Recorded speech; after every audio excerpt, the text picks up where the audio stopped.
வணக்கம். எல்லோரும் நலமா இருக்கிறீர்களோ? வணக்கம் வணக்கம். உலகத்து உறவுகள் நலம் வேண்டி இன்று மீண்டும் ஒரு நிகழ்ச்சியில் சந்திக்கிறோம். இன்று நோ சொல்ல கற்றுக்கொள்வது நல்லது. இந்த நோவை நோ மீன் இல்லை சரியோ. எங்களால் ஒரு விடயத்தை மற்றவர்களுக்கு செய்ய முடியாமல் போகும் பட்சத்தில் நோ சொல்வது சரியா?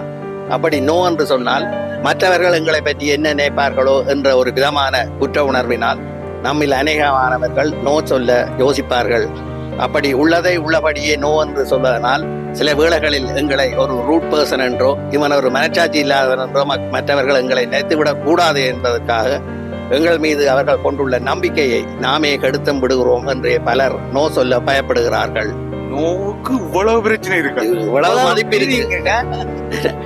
எமது அன்றாட வாழ்க்கையில் கணவன் மனைவி உறவிலும் அம்மா பிள்ளை உறவிலும் இந்த நோ சொல்வதனால் அவர்கள் பல மன உணர்வுகள் மாறுபாட்டை இல்லை வேறுபாட்டை அவர்கள் வெளிப்படுத்துவார்கள் என்றும் பலர் அதற்காக நோ சொல்வது இல்லை. அண்ணா அது பெரிய பிரச்சனையா போகும். நோய அம்மா மனைவியோட சொல்ல இயலாது. அவர்கள் என்ன சொன்னாலும் அதை ஆமா போட வேண்டும், அப்பதான் அடுத்த கட்டத்தை நோக்கி நகர முடியும் என்றும் சொல்லுகிறார்கள். அதைத்தான் சொல்லுவேன் நான். அவர்களால் அதை செய்ய முடியாது போனாலும் அதை பலர் குறிப்பாக ஆண்கள் செய்ய முயற்சிப்பார்கள். இதை எமோஷனல் பிரஷர் என்றும் சொல்லுகிறார்கள். அதே போன்று நாம் வேலை செய்யும் இடங்களில் மேலதிகாரிகள் வந்து பல வேலைகளை செய்யும்படி கேட்டால் நாம் என்ன செய்வோம்? எங்களால் அதை செய்து முடிக்க முடியாது என்று தெரிந்தும் எங்கள் மேலதிகாரியின் மனம் நோகக்கூடாது என்று நாங்கள் மௌனமாக இருப்பதும் உண்டுதான். ஐயா, அவர் மன நோற வேண்டதுக்காக நாங்கள் எங்களை தூக்கிடுவாங்களா ஐயா வேலையால? அதுக்காக தான் பயந்து செய்கிறோம் ஐயா. அதான் அவருக்கு மனத்தை நோறதுக்காக இல்லை. எங்களால ஒரு நாளைக்கு மோல்கேஜ் பே பண்ணணும், அதுகளே இல்லை யோசிப்போம். அதுதான் ரீசன். பலரால் இது அந்த சந்தர்ப்பங்களில் எதுவுமே சொல்லாமல் மௌனமா இருப்பதற்கு காரணம் அநேகமானவர்களுக்கு மொழி வடிவாக தெரியாத ஒரு காரணத்தினாலும் அவர்கள் அமைதியாக இருப்பதும் உண்டு. அவர்கள் பாவம் இப்படி பேசாமல் இருந்து நாங்கள் அவர்கள் சொல்வதை மேக்சிமம் செய்து முடிப்பதும் உண்டு. இப்படி மோத்திற்கு அஞ்சி நோ சொல்லாமல் இருப்பது நல்லதல்ல. வேட்டியின மக்களை பாருங்கள், அவர்கள் தங்களால் முடியாது என்றால் நேரடியாகவே வெட்டொன்று துண்டு ரெண்டாக சொல்வார்கள் நோ என்று. ஐயா, அவர்கள் அப்பார்ட்மெண்ட்ல இருக்கிறாங்க, உங்களுக்கு தெரியாது ஐயா. அவர் வீடு வேண்டி வச்சுக்கார், கார் வேண்டி வச்சுக்கேன், அவர் எங்க கேஸ் தான். அவையில் அப்படி இல்லாத வழியாதான். ஆனால் நாங்கள் தான் அடுத்தவரின் மன நோகக்கூடாது என்று இப்படி பதுங்குவது அல்லது பம்மி கொண்டு இருப்பது, எங்கள் மனதுக்குள்ளேயே திட்டுவது என்று பெரிய கஷ்டப்படுவதும் உண்டு. எங்களில் பலர் யார் என்ன சொன்னாலும் அதை அவர்களால் எதற்குமே நோ சொல்லாது எப்பவுமே ஜேஸ் தான் சொல்லுவோம். காரணம், எங்களிடம் உதவி என்று கேட்டு வருவர்களிடம் எப்படி முகத்தில் அடிப்பது போன்று நோ என்று சொல்வது. அப்படி சொன்னால் அவர்கள் எங்களை ஒரு ரூட்டான பர்சன் அல்லது ஒரு மனச்சாட்சி இல்லாதவர் என்று முத்திரை குத்தி விடுவார்கள் என்று பயந்தே பலர் இதை நோ என்று சொல்வதில்லை. வேலையிடத்தில் ஓவர் ஒர்க் கொடுத்தால் வேறு வழி இல்லை என்று ஓகே சொல்வது. வேலை இடத்துல வீட்டையே நாங்கள் நோ என்று சொல்லலாம்.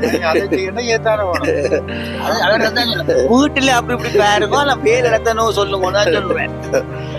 கடைசி நிமிடங்களில் யாராவது அவசரமாக உதவி என்று கேட்டால் என்ன செய்வது என்று தெரியாமல் ஓகே என்று சொல்வது. இப்படி பல காரணங்களால் நாங்கள் நோ சொல்ல பயப்படுகிறோம்.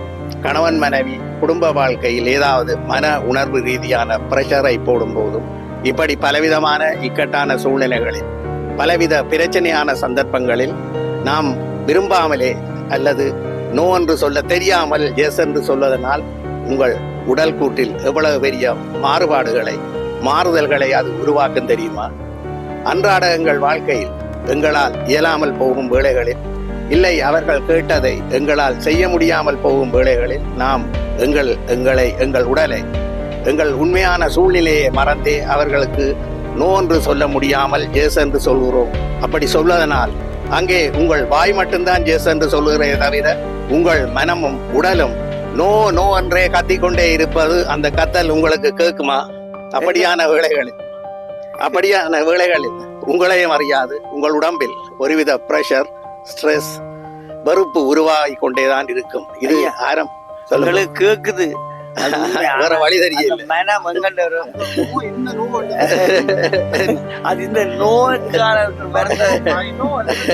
அது மனம் நோண்டு வெப்பம்.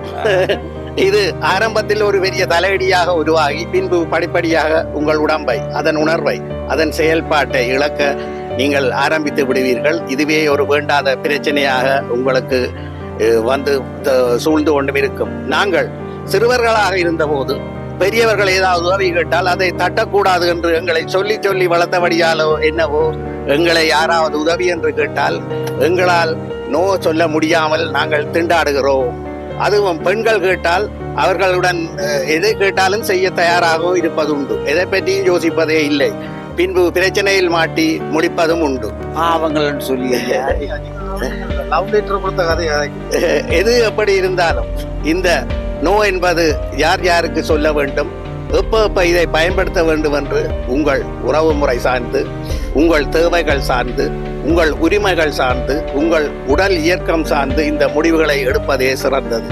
உங்களால் முடியாத எத்தனையோ பல விடயங்களுக்கு அவர்கள் கேட்டு விட்டார்களே என்று இதை செய்ய முற்படுவீர்கள் என்றால் உங்கள் நிலையும் ஆப்பிழுத்த குரங்கு நிலை போன்றே பரிதாபமாக இருக்கும் என்பதை மறந்து கொள்ளாதீர்கள். அதான் வெளிவரையெல்லாம் கிடக்க என்ன. எனவே நோ சொல்ல கற்றுக்கொள்ளுங்கள். அது உங்கள் தரத்தை மற்றவர்களை இருந்து வேறுபடுத்தியே காட்டும், இல்லை மட்டம் தட்டி காட்டும் என்று பயப்படாதீர்கள். அப்படி நோ சொல்லும் போது அதை நேரடியாகவே மோத்தில் அடித்தது போன்று நோ என்று ஆவேசமாக கத்தி சொல்லாமல் ஆறுதலாக சிரித்த முகத்துடன் இதை இப்ப எனக்கு கொஞ்சம் செய்ய கடினமாக இருக்கு, எனவே எனக்கு நேரம் கிடைக்கும் போது இதை பற்றி யோசிக்கிறேன் என்று ஒரு வித்தியாசமான தோரணையில் வித்தியாசமான கோணத்தில் நோயை சொல்லி பாருங்கள். அது அடுத்தவர்களால் வரவேற்கப்படும். சந்தர்ப்பத்தை பார்த்து